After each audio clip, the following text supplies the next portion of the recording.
Okay, balik po tayo. Alam mo, bago natin sagutin yung susunod na question, Kuya Ed, meron akong tanong. Kasi in your statement of vision, there is something which I'm not very sure I can correlate to what you're doing. Social security protection shall be provided to all residents of the Philippines, citizens and non-citizens alike. So even non-citizens can contribute to the SSS. Yes, basta and nagtrabaho receive pension. sila. Basta nagtrabaho dito. Okay. Nangyari, ang mga teachers sa international school. Oo, ng member mga yan ng banyaga. SSS. Yes. Okay. Member yan sila. Then it says, regardless of creed, gender, age, geographic location, and economic status, then it says, especially the disadvantaged. Now, how can you help out if they don't contribute? This is an even system. Well, ganon yan. May qualifying condition tayo na dapat to avail of the benefits, dapat you have to satisfy certain number of payments. Okay. Like But pension, your dapat 10 benefits years. are commensurate to your payments. Well, Or may- are you robbing Peter to pay Paul, as they say? No. Ang tawag yan is may tinatag na direct relationship of how much you pay And what you get. how long you pay.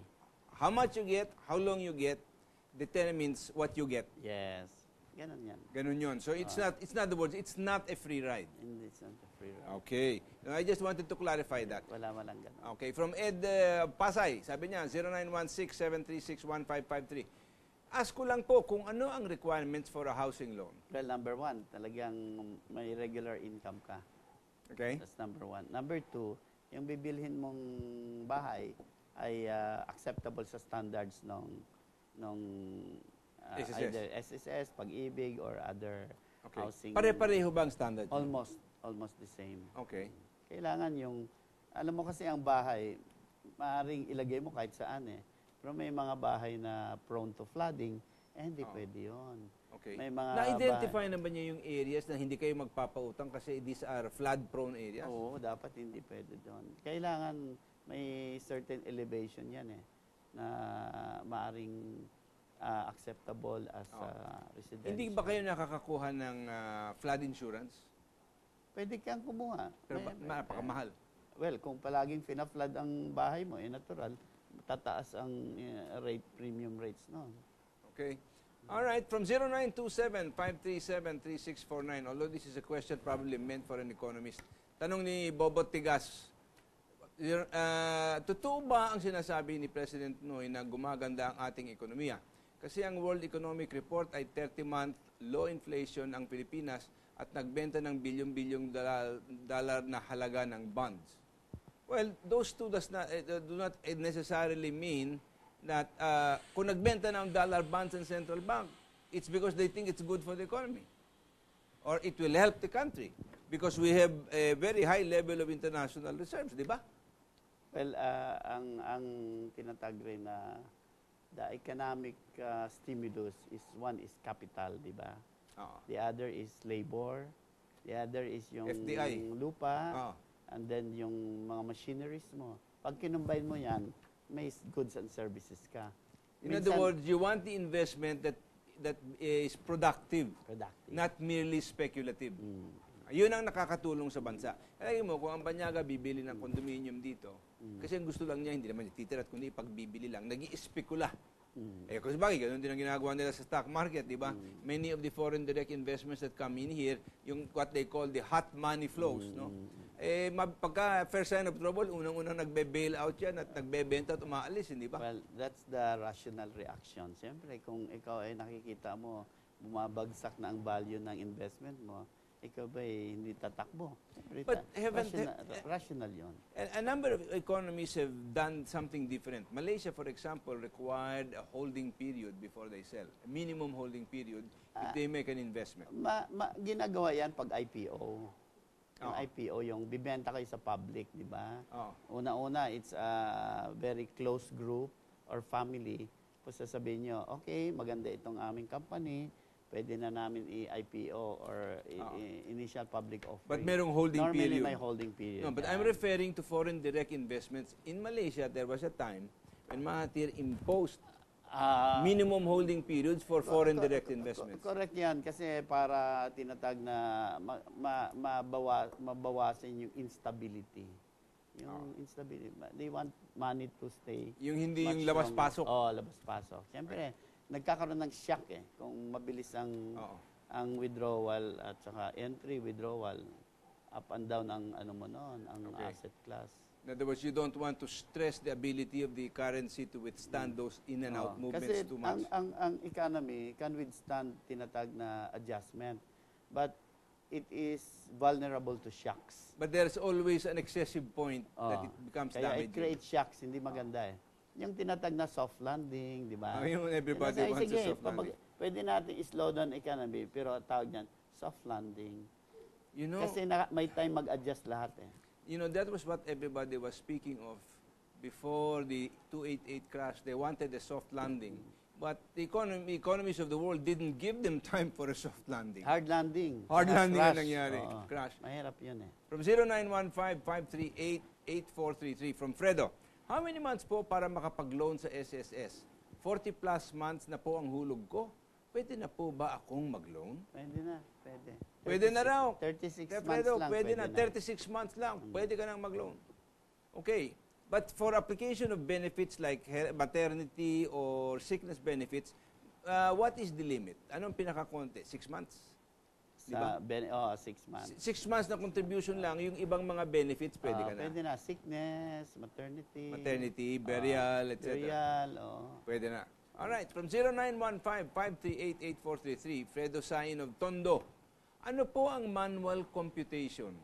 Ang father ko po ay namatay last year. Up to now, di pa namin nakukuha burial claim niya dahil 4 na hulog lang siya. Manual computation daw po ang process. Well, ang ibig sabihin ng manual computation, talagang hindi computer ang nagpa-process niyan, manual. Ang maari, siguro, kaya sinabi nilang ima-manual namin yan, dahil baka walang laman yung record ng tatay niya. Baka, sabi, 4 na buwan pa lang nakakapaghulog 4 na buwan. Kulang sa 6. Well, kulang sa 6. So, ima-manual yan, hahanap sila dun sa record, baka may makita pang 2. Okay, pero kung nasa record yun, nasa computer, madali naman siguro hanapin. Madali yan. Hindi naman siguro dapat abutin ng ganito katagal na 4 na buwan, hindi, or ganito katagal. Well, mahirap kasi ang manual Baka nasa ilalim yun ng file Oo, baka 1,000 nakapatong sa babaw. Bago ka makarating sa baba, dadaan mo muna yung taas. Kaya advantage yung nakapasok na sa computer. Question sa iyo, wala naman silang magagawa kung nakapasok sa computer, hindi na makokontrola yon. Meron ba silang numerong matatawagan to try to follow up kung bakit ganun katagal o kung meron na resulta? Meron kaming tinatag na Helpline? Oo, meron kami. Alam mo ba yung number na yun? Well, titingnan ko sa aking wallet dahil may kami, may tinatawag na hotline. Na yung helpline. Pinaka namin. Trunk line nyo. Trunk line namin. Tapos from this trunk line, magtanong siya ng aming hotline. Ito ay ito ang trunk line. 920-6401. Ayun, 920-6401. Yan, pwede mong tawagan. At tanungin yung saan ako tatawag kung ito ang gusto mong tanungin. Ayan. From 0922-990-9747. Good PM po. My SSS number 0810-99777. Sobrang laki na po ng penalty ko sa loan. Ask ko lang po itong condonation na ino-offer ng SSS, ano po ba ang ibig sabihin ng 80% ng total penalty? Yan po ba ang dapat kong bayaran o yan po ba ang ibabawas sa kabuuan ng penalty ko? At pwede po ba yan bayaran ng schedule? Please, paki-guide po. Yan ay tinatawag na condonation. Ang iko-condone yung 80%. 20% na lang ng penalty ang babayaran mo. Pero kung wala kang sapat na salapi, pwede mo bang installment yun? Maaring bayaran ng installment yon. Kaya lang, kailan within a certain period. Okay. In other words, hindi naman pwedeng 10 taon bago mo bayaran yung 20%. Luging-lugi na nga. Tinanggal na nga yung 80%. Lugi na nga, lulugin pa uli. No? Kaya yun ang tawag doon, Kuya Ed, niluluto ka sa sariling mantika. Yes. Although naiintindihan natin na kung minsan talagang naghihikaos tayo sa buhay, kanya siguro kung minsan kailangan natin ng konting panugit para hindi tayo masyadong magano naman, no? Alright, 0916-736-1553, Ed of Pasay again. Member ako ng SSS since 1997. Tapos, noong 2002, hindi na ako regular employee, hindi ko na rin na ipagpatuloy ang SSS ko. Pwede po ba itong ituloy? Pwede. Pwede. Mas maganda kung ituloy niya, bukas na. Oo. Huwag niya nang ipagliban. Baka makalimutan niya naman. Diba? 2002 pa. O 2012 na ngayon. 10 taon niya nakalimutan. Pero ang hinahanap nila, 100 installments, no? It does not have to be continuous. Hindi na mawawala yung dating ikinontribute mo. Nandun na yun. Naka-credit na yun. Ayun. Hindi yan mawawala. So, kapatid mahirap na lang, baka tuloy mo. makalimutan niya. 10 taon niya na... Anong ginagawa mo niyo pag nakakalimutan yung gano'n? Wala nang claim. After 10 years? Well, kaya nga may mga show kami sa TV para maalaala ng mga tao na buhay pa ang SSS. Di ba? At sila ang nakakalimot. Sila nakakalimot, di ba?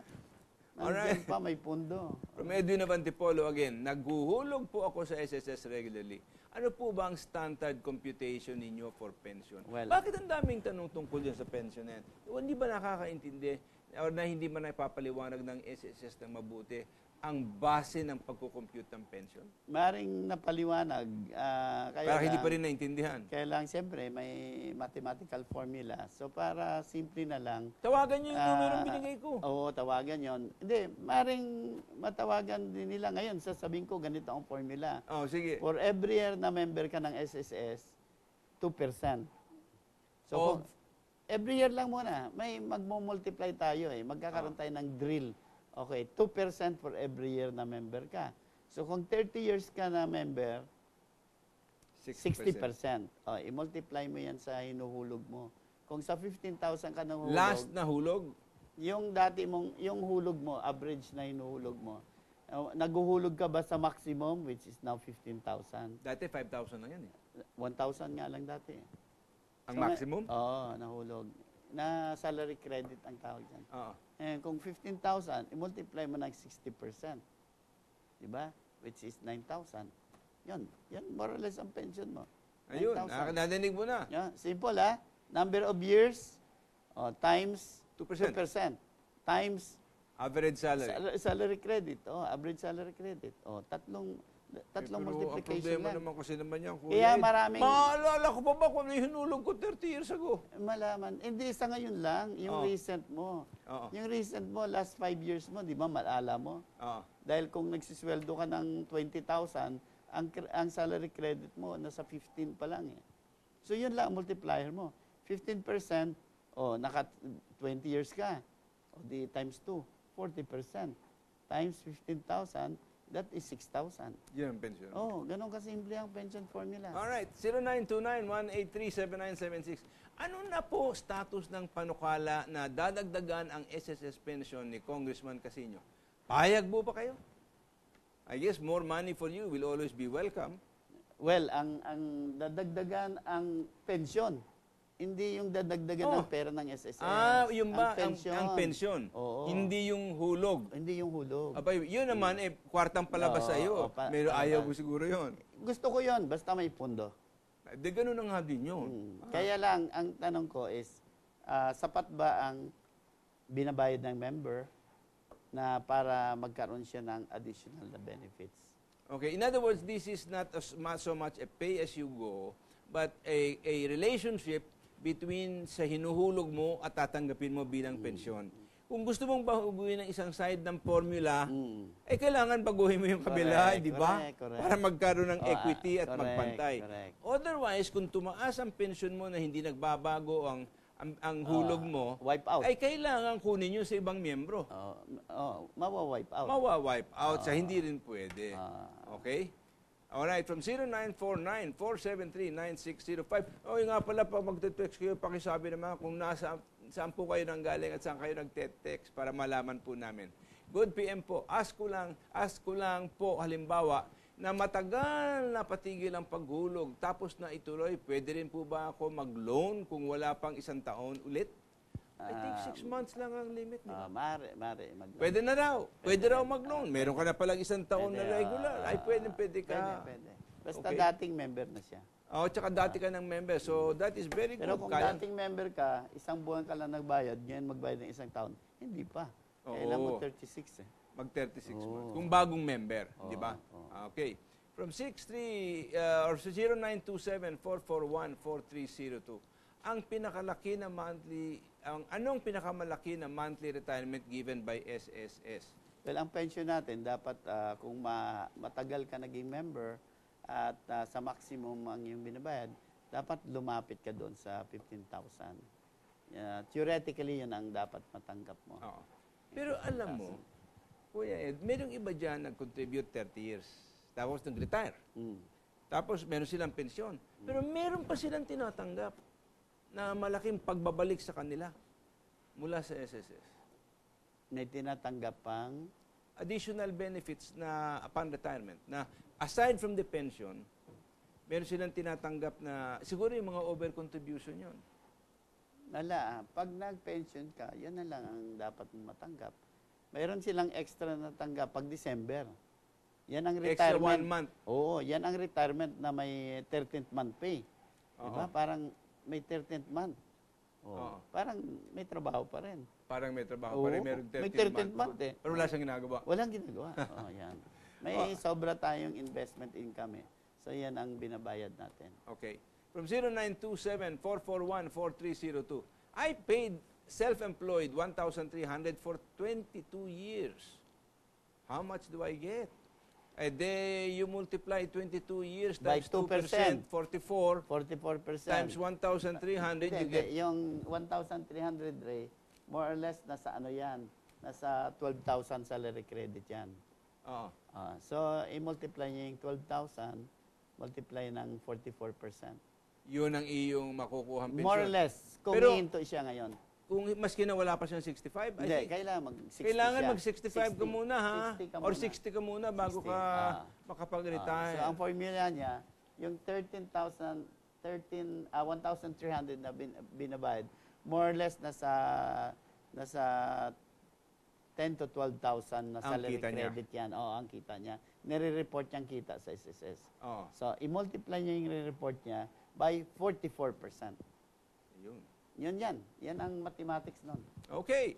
I'm hope you nadidinig nyo yung sinasabi ni Kuya Ed dito and that you will then know more or less what you should get from the SSS.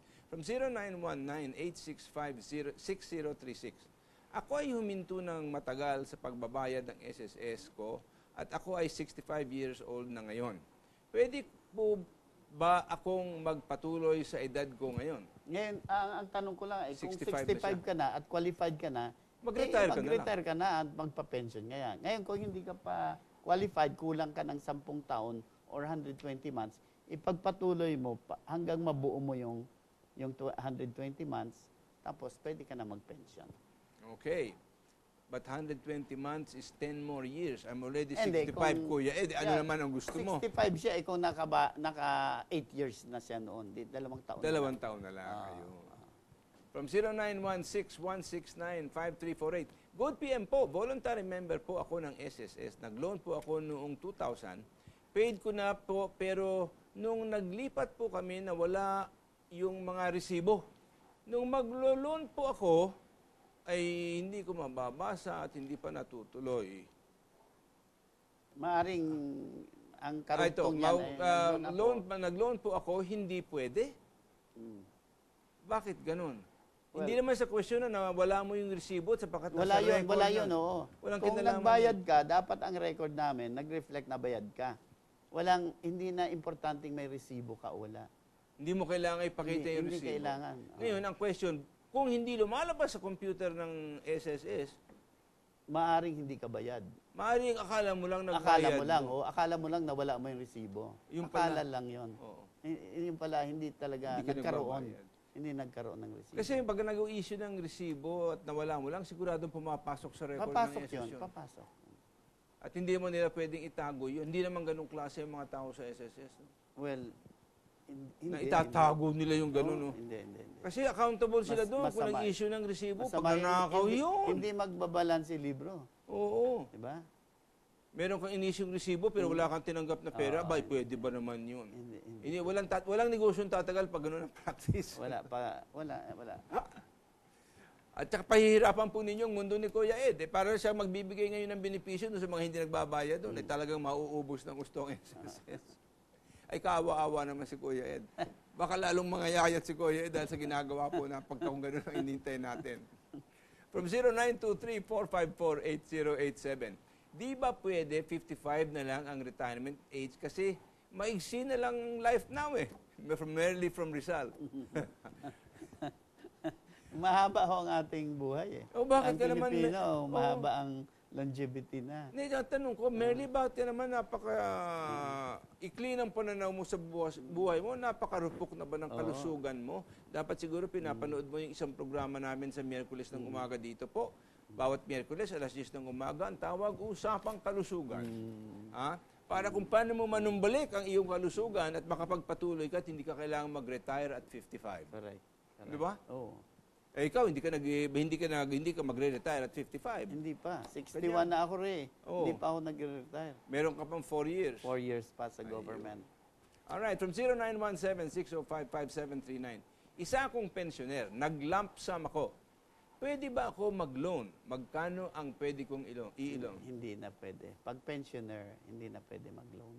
Hindi na pwede mag-loan ng Kasi pensioner? walang pambayad di ba? Yung pension, pwedeng i-deduct sa pension? Amin din yun eh.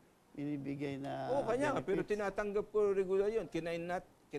Kasi kala mo, tingnan mo, for example, kung ikaw teacher, pwede kang umutang sa labas. Nagapos nagkakaroon ng salary deduction.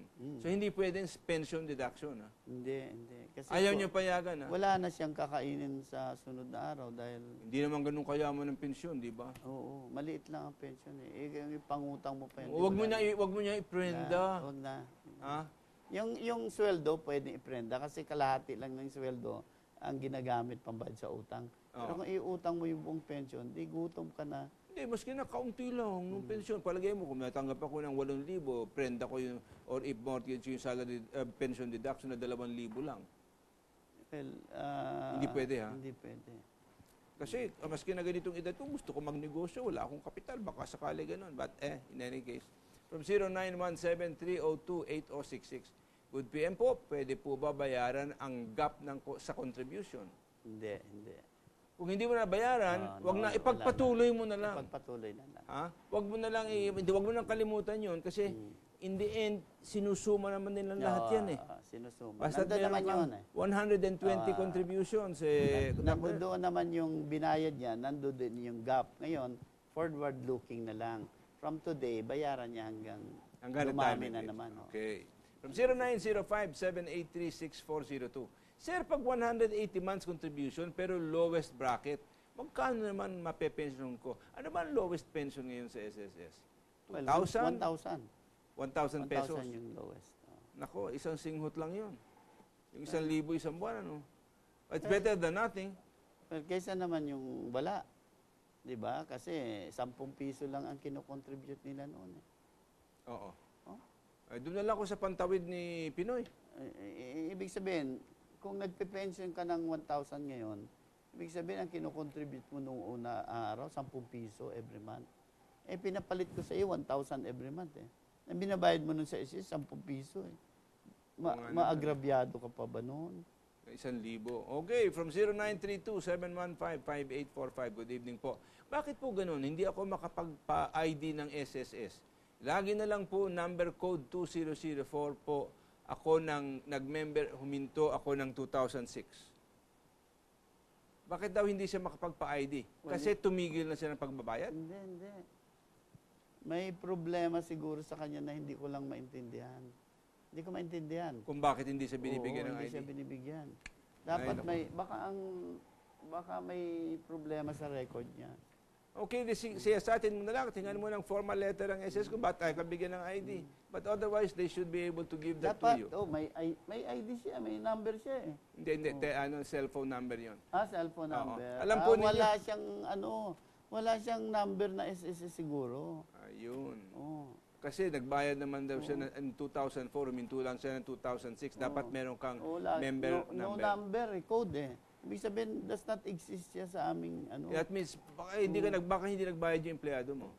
Hindi, baka may problema talaga sa kanyang number. Ay nako, naupusan na tayo ng panahon. Kuya Ed, salamat po sa pagtangkilik ninyo. Kanina pa ako ginaganyan dito ng aking floor director. Kanya kailangan tayong tumigil. Kanya Kuya Ate Carmen, next time na natin sasagutin po ang tanong nyo. Salamat sa tangkilik po nyo ngayong gabi. Nawa po nasiyang kayo at maluwalas ang inyong pakiramdam sapagkat mayroong matinong taong nangangalaga doon po sa inyong investment sa SSS. God bless you. Kuya Ed, salamat. And Salamat thank you. din. Salamat. We'll see you next week. Okay.